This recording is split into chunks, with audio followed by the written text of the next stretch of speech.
Fala galera, estamos de volta e hoje a gente vai começar nossa sequência de vídeos que vai entrar de vez na hidrostática, que é o equilíbrio, né, de fluidos. Mas para começar a gente vai falar sobre pressão, né? E pressão é algo que eu creio que todo mundo está familiarizado. Por exemplo, todo mundo sabe que existe a pressão sanguínea, que tem que verificar se está no nível adequado. Também todo mundo conhece que a boa comida é feita na panela de pressão, então pressão é uma coisa do cotidiano. Nessa aula aqui a gente vai tentar entender ela no sentido físico, né? O que é que significa algo ter muita pressão ou pouca pressão? Então, vamos lá. Então, gente, para a gente entender pressão, vamos imaginar que tem um chão de areia, de terra aqui, e uma pessoa vai pisar, né? E a pressão vai fazer com que o pé da pessoa afunde um pouco na terra, deixando uma pegada. É assim que deixa as pegadas, né? Você pressionou e deixou uma marca ali. E observe que a pegada é sempre do formato, né, daquela área de contato, ou seja, a pegada de um pé do formato da planta do pé. Isso aí já dá alguma intuição para a gente. A primeira intuição é que isso tem a ver, a pressão, no caso, né, tem a ver com a força aplicada, no caso aqui pode ser o peso da pessoa, né, que pisou, e tem a ver também com o lugar. O lugar que eu quero dizer é a área que você aplicou a força. Observe que a pegada forma bem no lugar certinho que o pé pisou, né? Então, os outros lugares não são afetados. Então, a pressão tem a ver com a força e com o lugar. Mas a pergunta é, será que se eu aumentar essa força, vai ter mais pressão? Se eu diminuir, vai ter mais pressão? Bem, por intuição, você sabe, né, que se eu aumentasse aqui a força da pisada, ele iria afundar mais. Mas tem um jeito interessante de afundar o pé mais sem aumentar a força. Imagine que eu piso agora sem colocar a planta do pé, só o peito do pé, né, que é essa parte daqui. Então, você pode perceber que o desnível que ia acontecer seria bem maior do que quando eu piso com a planta do pé. Ou seja, nessa situação aqui, a segunda situação, houve mais pressão no chão que fez ele afundar um pouco mais. O que é que a gente pode entender? Observe que nessa situação aqui, que eu usei só o peito do pé, a área de contato é menor do que quando eu uso o pé todo, ou seja, eu diminui a área. Então, a gente pode fazer uma comparação. Bem, então a pressão tem a ver com a força e com a área. Só que se eu diminuo a área, eu aumento a pressão, quer dizer que ela é inversamente proporcional. Aí eu posso estabelecer uma equação bem simples para a pressão média que eu aplico no lugar. A pressão média vai ser proporcional à força. Quanto mais força eu coloco, mais pressão eu tenho, mas inversamente proporcional à área de atuação. Quer dizer que quanto maior a área que eu estiver atuando, menor é a pressão. E quanto menor a área, maior vai ser a pressão. Vamos ver exemplos aqui hoje na aula que vai perceber que isso é bem intuitivo. O primeiro exemplo é o exemplo do balão, né? Acho que é o meu favorito. Se você tiver um balão, né, você sabe muito bem que se você pegar com o seu dedo e cutucar o balão, pode até cutucar com uma certa força, não vai acontecer nada. O balão vai para lá e para cá, mas não acontece nada de grave, né, com o balão.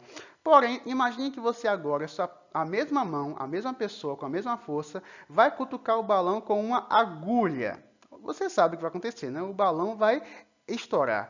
O ponto é, será que a agulha tem algum tipo de poder sobre o balão, algo místico? Não, não é isso. A questão toda aí, a única coisa que mudou aí, não foi a pessoa, imagina a mesma pessoa, não foi a mesma força, o balão também é o mesmo, só mudou que usou agulha, ou seja, a agulha tem uma área de contato bem menor.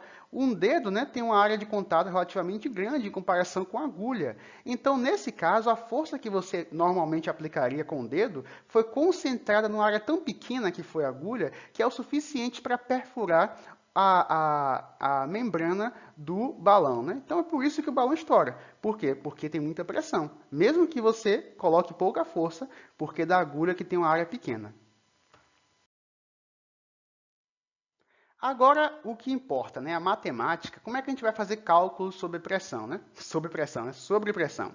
Em primeiro lugar, a gente tem que achar a unidade que a gente vai usar para pressão. E isso é bem intuitivo, né? Se a gente descobriu que pressão é igual a força dividido pela área, então a unidade de pressão vai ser a unidade de força dividida pela unidade de área, né? Qual a unidade de força? É Newton, e a unidade de área é metro quadrado. Então, pronto, isso aqui, a pressão eu posso dizer tranquilamente, não tem erro, que é Newton por metro quadrado. 1 Newton por metro quadrado, 10 Newton por metro quadrado, e aí vai. Isso é a unidade de pressão. Só que quem descobriu isso foi um cara chamado Pascal, e isso aqui, Newton por metro quadrado, também pode ser chamado de Pascal.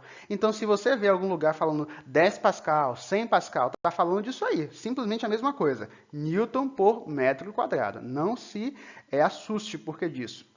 Outra coisa é que, normalmente, em problemas de engenharia, é comum usar outra notação, né? Quilograma-força, que também é unidade de força, por centímetro quadrado, que também é unidade de área. E, para critério de comparação, 1 quilograma-força dividido por centímetro quadrado é igual a 10 a quinta Pascal, ou seja, 100 mil Newton por metros quadrados. Então, é basicamente isso que tem em 1 quilograma força por centímetro quadrado.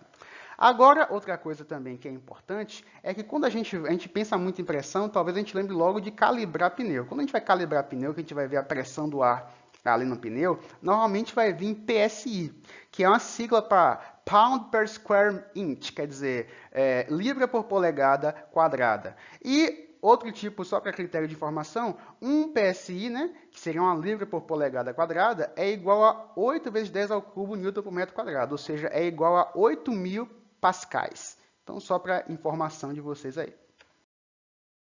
E agora, para finalizar, vamos só analisar que a pressão está tão assim no nosso dia a dia que a gente não percebe. Por exemplo, um dos motivos clássicos de por que é que a gente usa o prego, né, para perfurar a madeira, porque, observe, o prego simplesmente, o que é que ele faz? A força que tu aplica com uma marreta é a mesma que o prego aplica aqui. Então, por que é que você não usa marreta para furar madeira? Obviamente porque a área aqui da marreta é muito grande, então a força que você coloca naquela área não é o suficiente para furar e também ia ser uma broca muito grande, né? Mas quando você aplica a mesma força, quando usa a força até a pontinha do prego, que é uma pontinha bem pequena, você vai ter uma pressão enorme que faz ele perfurar a madeira.